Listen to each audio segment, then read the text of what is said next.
My name is Jimmy Jackson. I am a student at Texas State University. This presentation is on confrontation meetings, a form of team intervention.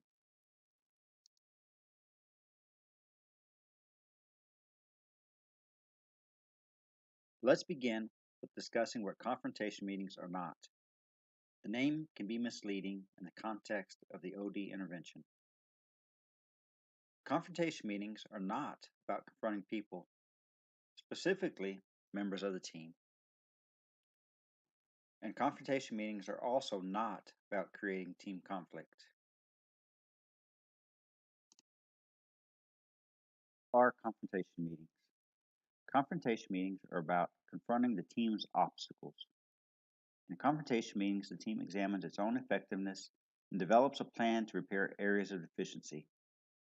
A confrontation meeting is a look under the hood from a team perspective to analyze malfunctioning systems and develop a repair plan. Get something done meetings as opposed to talk meetings. So, what is the best fit for confrontation meetings? They're designed for executive teams but effective for many areas of an organization.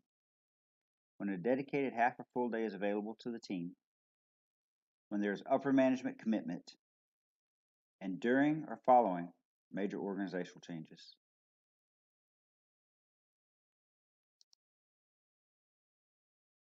Confrontation meetings work best with established, well-functioning teams. When a look in the mirror is needed by the team, when time for the activity is limited, and when a quick solution is needed. 7 confrontation meeting structure phases. These include climate setting, information collecting, information sharing, priority setting, organization action planning, immediate follow-up, and progress review.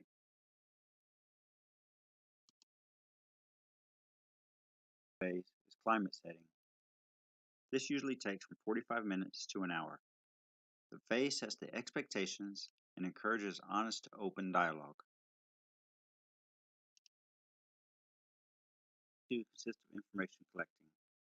This phase is usually about an hour long. During this phase, teams break out into small groups of 7 to 8 people. Ideally, the groups consist of different levels and functional specializations. They list obstacles to productive goal achievement and develop suggestions for improvement.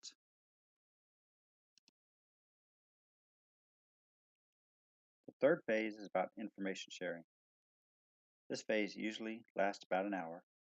Representatives from the small group report on team findings, and a facilitator is needed to group contributions into categories.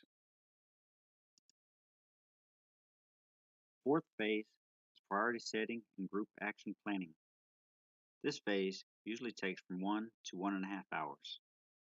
Groups now work in functional units and normal work teams.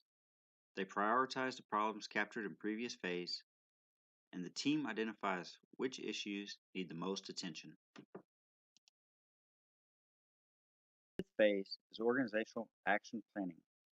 This phase should take from 1 to 2 hours. During this phase, small groups share their priorities with the larger group. 6. Immediate follow-up by the top team. This phase should take from 1 to 3 hours. During this phase, upper management holds a private meeting to discuss priorities and agree on follow-up actions. Within a few days, they report their selected follow-up actions to the attendees. Phase 7, is immediate follow-up by top team. This phase should take from about 2 hours.